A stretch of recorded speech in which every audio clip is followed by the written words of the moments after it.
always trust in me.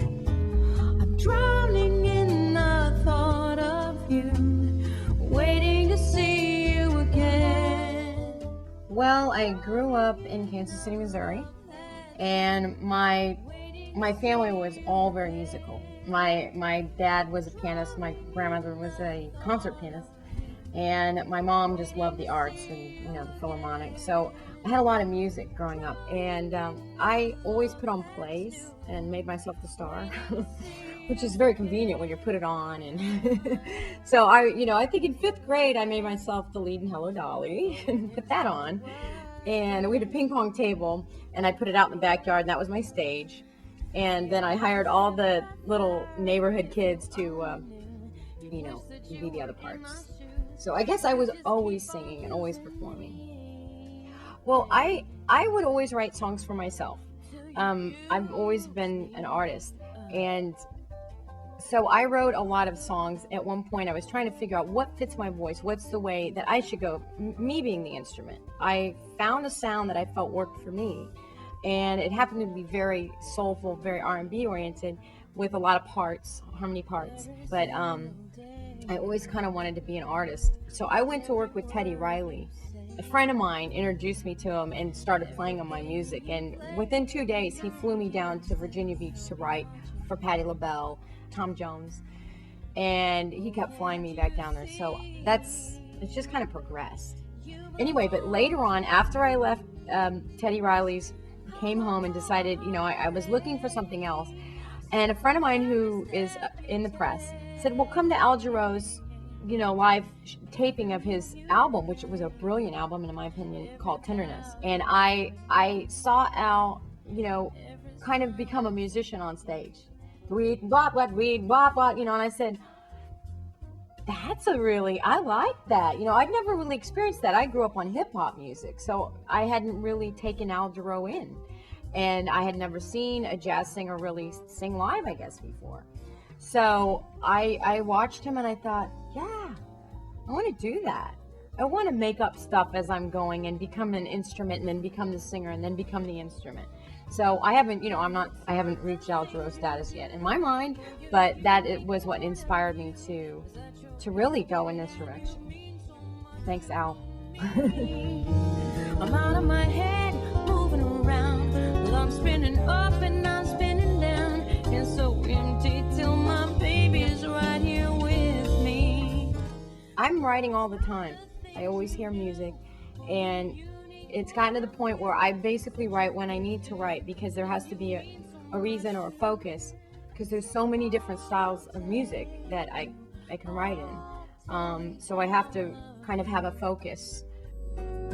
All of you, so I'll take you, I'll take all of you, all of you.